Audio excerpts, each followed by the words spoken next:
been a busy week at Vitality Stadium, so welcome to the Bournemouth Briefing for a catch-up of all things Cherries ahead of this weekend's clash with Wolves. Two teams that conceded 4 on the opening day. This could be fun.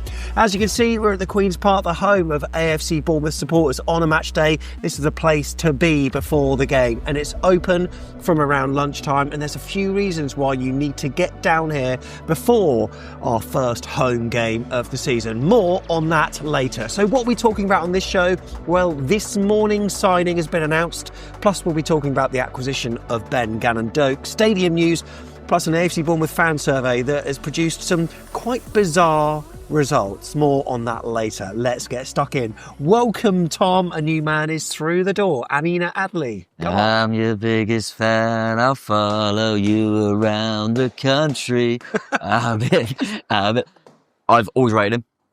Moroccan magician, I used to call him. Yes. Back in the day. No, he looks like a good player. Like I say, if you're not a Leverkusen, if you're not a bad player, quite excited to see him. And obviously Ben Gannon Doak as well earlier in the week. So nice to get a few bodies in, mate. Obviously a few are going the other way as well.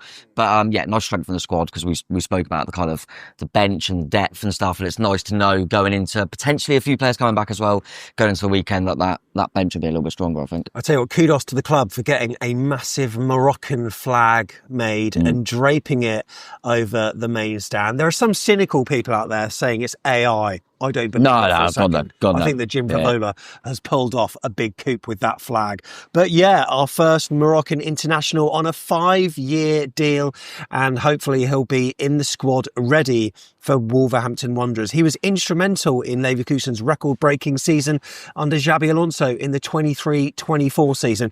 He made 29 appearances across both competitions, i.e. that's the Bundesliga and also the Cup as well, scoring 9 goals in the process, and his contribution saw him named as the top Cup goal scorer that season as well. Champions League experience, Europa League runner-up. This is a signing of massive calibre, and it just shows, mate. Bournemouth, like to people outside of Bournemouth, is a massive club by the looks of it. Yeah, if we're totally honest, it's probably the Premier League, but we're now a team that people look at and go, you're not just Premier League, they're kind of established Premier League. They're trying to climb. We're trying to go, and also like we've mentioned before about the players that have left. Like it's also, if you do well, you're like, either the club will do really well, brilliant, or you can move on to a bigger club, and we got to appreciate that. And we're getting to that stage of, it's an obvious one, but like a Brighton, and kind of getting to that place now. So yeah, so it's a big one, mate, because he probably could have gone a lot of places. I'm sure a lot of clubs would have looked at him. So for him to choose us is really good. And I know that he's obviously a talented player. So really excited to get him in. And yeah, it's nice because obviously you lose players, you lose people like Dango to big clubs like Brentford. Huge. For like little money, and you've got to just go again. Do you know what I mean? Go again. So yeah, I think he was about half the price. So yeah. Adli said, I'm very proud, first of all, to play for a club like Bournemouth. I was looking at my next move and I felt like Bournemouth was the perfect place for me. What? It's just weird when you hear that. Just like, it's massive to go to Bournemouth. Like, what else did he say? The people around me gave me a lot of confidence here, and I'm very impressed with the facilities. The people at the club are full of love, so I'm very happy and proud to play for Bournemouth and hopefully achieve big things. And look, it seems to be that a lot of players do like to talk about the facilities because that's where they're going to be spending 95% of their time, isn't it? Yeah, is this the first one that's officially because of the new complex? Maybe. Might be. Would he have signed it if we were training at Kings Park? Maybe not. I mean, who knows? But no, it's good. They to see everything that's. I'm not being funny. If you were coming here and you saw that, you'd go, the club's trying to get somewhere. Yeah. They're evolving. They're getting obviously the stadium and stuff. So yeah, it definitely helps, mate. And yeah, so it's a big player. I mean, we're nicking a player from Bayer Leverkusen, mate. They're a big club. Who do you say is the quirkiest member of the back of the net? Tiggs, right? He texted me this morning saying, I just realised that Amine Adli is left-handed. Thanks very much. Hey, he's left-footed as well, though. That's what you get on this channel. I've seen his YouTube compilation. So do you think that means he's going to be playing inverted on the right-hand side? Yeah, it's an interesting one, but you normally see that. But equally, we saw kind of Brooks Semenya, they change it around. But it's good to have the option that he could probably play both sides. He could probably play anywhere in that free kind of behind Ever or Unal. But yeah, I think And it's also like with Gallen Doak, I think he normally plays off the right, but he can play off the left. I think if you're a winger, don't you think it's weird that wingers can always play both sides and left back can never play right back? It makes no sense. Charlie Daniels a right back. What's going on? But yeah, he is direct. He's so good at dribbling, excelling at carrying the ball. He's got agility. He's got pace. He's also got a bit of versatility as well, because he can play on the left wing. He can be deployed on the right, but also as a central attacking midfielder in the number 10 spot or a false 9 as well. Intelligent moving, great goal threat too. We've seen him score a few goals from watching YouTube. And if that is anything to go by, we are in for an exciting time. One thing of note that Alexander Smith from the Echo pointed out on X this morning was that now takes AFCB to have spent more than 400 million euros spent on players since Bill Foley arrived at the club. Wow. I mean, we've got a lot of money in, of course. Hey, big spender. He's got to start putting his money where his mouth is at some point. No, that's... Yeah, come on, Bill. It's mad when you see that in it. But I suppose, yeah, it makes sense. There's been, and on the whole, I think the majority also would get... Even ones that haven't quite worked, you go, we kind of got the money back. Yeah. There's only a few that I could think maybe not worked totally. I'm thinking of... But we still don't know if we'll get our money back. But I'm thinking of Roman Third, maybe. He was like 12 million. I can't see us getting that. But... in general, you could even talk about Sinisterra. He was quite a lot. He did score some big goals. Yeah, yeah. So I don't think there's been many blunders either. So yeah, fair play to Bill and the recruitment team. And yeah, he's put his money where his mouth is. Absolutely. So yeah, fair play. So coming up on the channel, we have got a dedicated opposition preview. So you can do a couple of things if you want to see that, right? Yeah, if you click the bell, you'll see when it's out. Click the like because you like it. And then if you click subscribe as well, you'll see when all the stuff's out. And we really appreciate that one the most. So click the subscribe. So we've spoke about Ben Doak through the door as well. So it is Ben Doak, but he's decided to use his middle name as part of his name that he's known as. Now, I know that Liverpool have got a buyback on this, haven't they? Have they got it as Ben Doak? I said if they've put in we want a buyback on Ben Doak. Well, we haven't got a Ben Doak at the club. It's Ben Gannon Doak. Yeah, exactly. So they can have Ben Doak. That's what we're saying. Yeah, they've got something on it, but I'm never 100% sure how that works. Like, is that just them having first refusal?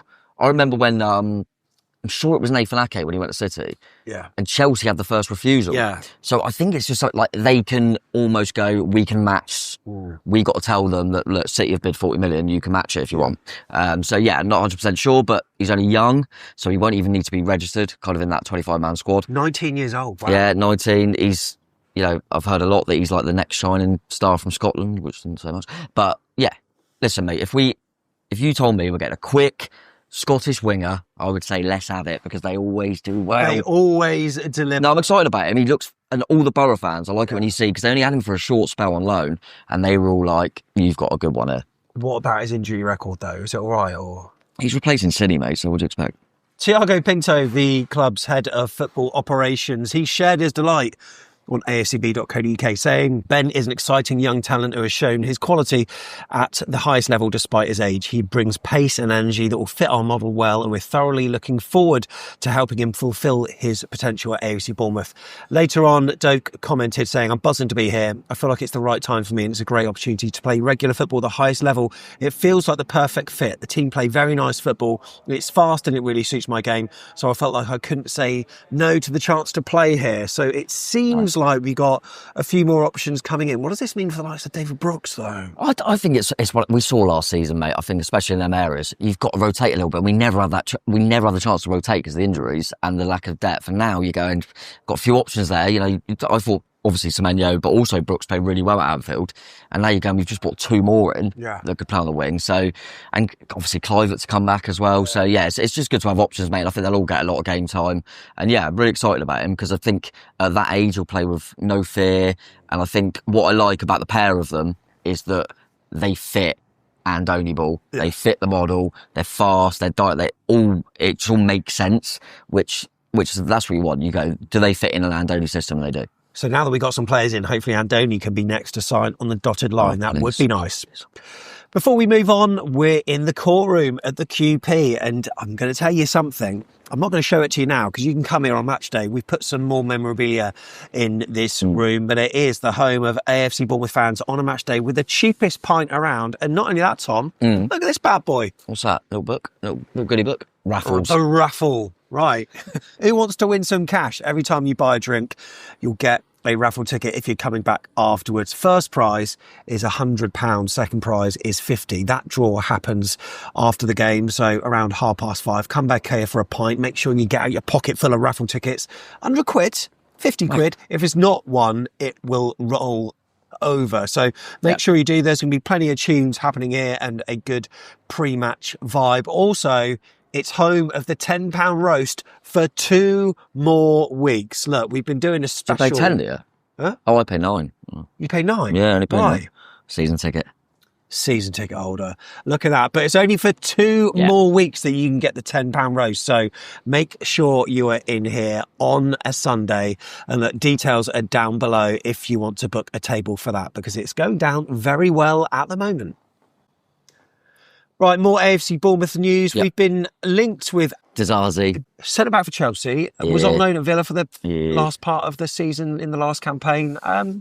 We've been looking at a few fans' comments about him. Chelsea fans, villains, not overly complimentary actually. And actually looking at his player profile, doesn't look to be one of our types of centre-backs that we'd usually get. No, I hope it's a bit of a lazy rumour because they're looking to maybe ship him out. And they're looking at Bournemouth and going, Bournemouth need a defender, and I hope there's nothing concrete in it personally. I mean, listen, he might come in, so we've got to be careful here because I don't want to, absolutely slaughter the guy, because if he comes to Bournemouth, then I'll back him all the way. And what I've seen of him, I wasn't convinced at all. We've got a lot of Villa fans that watch the channel, and I know a few, and they went out. I remember saying to my Villa mate, I said, it's Tyrone Mings with not as good PR. Yeah. It's a little bit clumsy. Not for me, mate. It wouldn't be what I was looking at, but listen, if it happens, then we've got the best coach to get the best out of him. My worry would be, in my opinion, that would look like a loan. Yeah. Maybe not. And if it's a loan, then he's got to start, because otherwise Chelsea are giving him someone else. Yeah, why would they do that? Yeah. He's nowhere near as good as Senesi or Diakite, in my opinion. Or Hill, or Mepham, or Rakim Bonnie, or Kingsley Wellens, or Bailey Cargill. But no, if he comes in, then I know he can play fullback as well, so it might be a bit of that. But yeah, I've seen a few rumours, like you said, mate, but hopefully not. But if he comes through the door, then we'll back him all the way. But Nathan Ake is available, right? Mate, could we? Rumoured to be moving to Everton by the sounds of it. What? That's one of the key rumours at the moment. Nah, let's bring him home. Bring him home. But his wages will be so much, surely. Mate, I don't care. I want this guy back. So I just love him. People say you can't go back. Eddie done all right. Yeah. I thought Fletch done all right as well. Yeah. Brett Pittman all right, was he? Yeah, Brett Come home, Pittman's Nave. fine. If you want to be loved, Nave, his injury record though, is not ideal, but I'll bring him back. Elsewhere in AFCB news throughout the week, the women's team have got off to a winning start. They hit the ground running in their first game of the Southern Premier Division of the FA Women's National League with a 7-0 win. They went down to 10. They went out of 10, by the way. They did. They went out of 10. Unbelievable. But first season after promotion, 7-0 win. Yeah, against Billericay Town. I wonder if Gavin I knew you were going to say that. Yeah, Gavin. That's all I think of. I think of Gavin and Stacey and Jamie O'Hara. Yeah. Do you remember Jamie O'Hara was like player manager there for a bit? Also, they followed it up with a win in the Cup as well. A 3-0 win in the FA Women's National League Cup. That was over Bournemouth Sports, who I think Maisie Smith moved to. So she's not AFC. Yes. And also Kelly Fripp's playing for him as well. I think there might be a couple of others. But so there was a bit of a meeting with some ex-Cherries there. But the team in red and black came out victorious with a 3-0 win for Helen Blizzard's side. I don't know whether she's going to be the manager sort of long term or not, but not bad start. Not bad start. An aggregate 10-0 so far. Fair play to you. Also in the development side. Yeah, they won. 2-1 win in the professional development league as well. They were 1-0 down, I think. Yeah, a bit of a McKenna error, I thought, in goal. A little bit of a howler by the sounds of it. However, Zane Silcott-Dewberry and then Kobe Motto with a great goal, actually. I tuned in to see that one. The ball landed on the right-hand side. He cut in on his left foot and a cultured finish. Do you remember when you and I went to the game last year? He stood out. He was on our near side, was he? And we were going, quality. I didn't know a lot about him. No. And I thought, God, he looks good. And yeah, he got the winner. So yeah, big win for him, especially going behind. So, God, everyone's just winning, aren't they? We are brilliant. I forget we lost the first game to Liverpool. I feel like we done all right, but yeah. We're a really good side. That's my motto. Stadium news as well. This is our final bit of news. Maybe another piece before we get into the game on Saturday. The Cherries' plans for expansion of Vitality Stadium have passed their next step. as the council have issued a response to their EIA screening request in an important milestone for the project. This can be seen on Alexander Smith's article on the Echo, so I do advise you check that out. I've actually put a card at the top of the screen that links directly to it. I'm sure you'll learn a lot more on there, but it was said that it's considered unlikely that the proposal would result in significant effects that would not be localised or which could not be dealt with as part of any future planning application assessment. Consequently, it's considered that the proposed development would not be an EIA development, which basically is good news. So it's another hurdle passed in our vision for starting work at the end of the season. That's going to be so exciting. I hope all the neighbours are all right, though. I do worry about them, mate. I do worry about them. They didn't know they were near a football stadium when they bought it. No, they didn't. No. Finally, in Cherries news, right, this email came through to me this morning. Right. There's a fan survey that's been done by Coca-Cola, and it's called Coca-Cola's Ice Cold Hot Takes campaign. Right, yeah. And they've been asking fans of every single Premier League club their predictions. So supporters nationwide have been polled, and there have been a few fiery opinions on AFC Bournemouth's chances this season. I want to know who put these findings together, because these are the key findings, right? 22% of Bournemouth fans predict their club will finish fourth. Right? This is genuine. 22% also of Cherries fans think that they'll be the most entertaining team to watch this season. How's that the same as fourth? That's mental. 44% of people see Brighton as our biggest rivals this season, with 57% believing it's very likely that we'll finish above them this season. Fair play. Bold claim. 11% of Bournemouth fans think they'll be top of the table at Christmas. Could we? Also, 11% of Bournemouth fans think they'll be the surprise package of the season, which, why not? Yeah, I know, but it's not a surprise anymore if we're up there, mate. That's what we do. There you go. That is the hot takes from Coca-Cola. Not sponsored. Right, Wolves then this weekend. Tough test. Here's the injury latest for AFCB. If you go on Premier Injuries, you actually see that Dango Ouattara's on it. Lads, get it right. He's not a Bournemouth player anymore, but Justin Cliver, Ryan Christie, Lewis Cook and Izuna. Any of them chance of coming back, do you reckon? Christie's been training. He was spotted in training. Oh, mate. I've never been so happy to see something like Christie's back. There's a video of him with Alex Scott on TikTok or Twitter or something doing something. Yeah, I think it might be a little bit too soon for Cliver. Obviously, we know Cook and Ura are out, but I think Christie could be involved. I was saying to you off here that I wonder if, obviously we performed well in the last game, but then you look at it Tuesday in a cup, and I just think if you've got players that are getting there, probably better to maybe give him a cup game, give him an hour. So I can see Christie playing on Tuesday potentially. But if he's on the bench, mate, that's a big plus, isn't it? A reminder that our Wolves-focused preview show is coming out tomorrow. If you're watching Thursday, it's on the Friday. Maybe it's Friday today, in which case, hold your horses. It's going to be out soon. But look, some Bournemouth stats for you. We haven't beaten Wolves at home in the Premier League, mate. I know. I always think with Wolves, we always find it difficult. I know last season, I think there was a bit of context. Zabani got sent off. Yes, it did. But yeah, we always find it a little bit difficult. And even the one we won was a cup game, but it was also technically a draw. Yeah. And weirdly, we've done, we not beating them in the Premier League, and then Gary and Hill took over and we managed to get a win. But we won there last season as well, didn't we? Yeah. But I always have this little bit of a theory. I feel like teams like Wolves, no, in the sense that they're near us. Do you know what I mean? So Brentford are probably the same. Teams that are kind of like at our place, they'll go, make it difficult. If we can nick it, it'll be a good point. Whereas at home, they go, we should win. So it makes them more open, which suits us. Yeah, true. And my concern with Wolves is, and they do it really well, they're always quite organised at our place, and then they've always got a little bit about them to go nick one. Yeah. So but our head-to-head is not good at all, though, is it? No, it's really not. And as you can see on screen if you're watching YouTube, in all our home league games against Wolves, Bournemouth have won 2, drawn 3, lost 3. But in all competitions, when you're going back through the divisions, that's when it gets better. Because obviously there are a few wins in the Championship. I remember when they got promoted, we beat them. I remember going there and beating them last minute. Yeah. And also at home, I think we beat them 2-1 because Benicofobia scored for them. Yes, yeah, we did. And Jan Kermaghan got a couple. But I remember at the time, obviously, we went up. And I remember thinking they were doing the double on Wolves was big. Won 9, drawn 5 and lost 7 in all competitions. So look, Bournemouth haven't lost their first home game in the Premier League since 2017-18. Man United? Watford. Oh, was it? Yeah, I can't even remember that. No, I can't. We lost against Watford at home, our first game in the Premier League. Was that the one where Travers was in goal? Do you remember when? That was later on. I thought it was later. I can't remember this game. No, nor can I whatsoever. I forget Watford used to be a Premier League club. We actually lost our first Premier League home game in each of our first 3 seasons in the competition.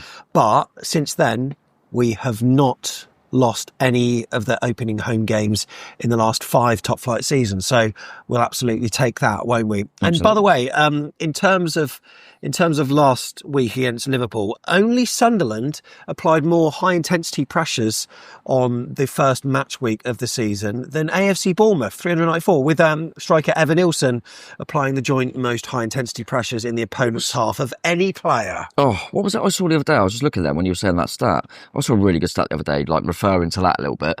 And it was something to do with Brooks was the highest in something. There it is. Most sprints in the Premier League first game week. Yeah. First was David Brooks. Yeah. Second was Adli and Tlaffer. And third was Tyler Adams. And then it got to other players. But yeah, we were the top 3 in sprints. So happy days. There are murmurings that on the 24th minute we'll be chanting Antoine Semenyo's name. Obviously, after what happened at Liverpool, the Cherries Trust have put out a tweet. So, yeah, we implore you to get behind that. Of course, we know that he netted a brace last week, but he's actually netted a brace in each of his last 2 Premier League appearances. What was the one before that? Can't remember. I can't either. That's really annoying me now. Last game of the... Leicester 2-0. He got both. Leicester 2-0. There you go. Right then, let's predict the Bournemouth team then. Come on. Right, Tom, what have we got then? 4-2-3-1. Yes, I was close last week. I got one wrong, didn't I? Got one wrong, got Liverpool bang on. So literally, I've only literally got one player wrong the whole season. Right? The Petro in goal, obviously. I'm gonna stick with the back 4 as well. Smith, Diakite, Celesi and Traffer. Difficult game at Liverpool, but I think, let's get them used to each other. Let's see how they go. I'm going to go, it's a difficult one because Christie could come in and be available, but I'm going to stick with Adams and Tavernier for now, and then 2. Brooks, Semenyo on the wings, I don't know which way they're going to be. I wouldn't be surprised if they switch them over. Really? Yeah, and just keep Wolves guessing a little bit, yeah. So I'm going to switch them over. Scott in the 10 and Evan also up front. So I'm going unchanged. I thought we played well, and we might have more options on the bench, but I'm going to stick with what we did last week. So you might want to know our predictions. Hold your horses, because that is coming in the next video, and you can hold your horses too. But yeah, let us know what you think we'll do in terms of the team lineup. Really interested to read that at least. But look, you can do a couple of things, like and subscribe. Why not? Up the chairs. Come on. Up the chairs. Buffalo Diakite, la la la la. Buffalo Diakite, la la la la. I don't know how to make something up. I was just trying to sing something at the end. I've got no idea what melody that was.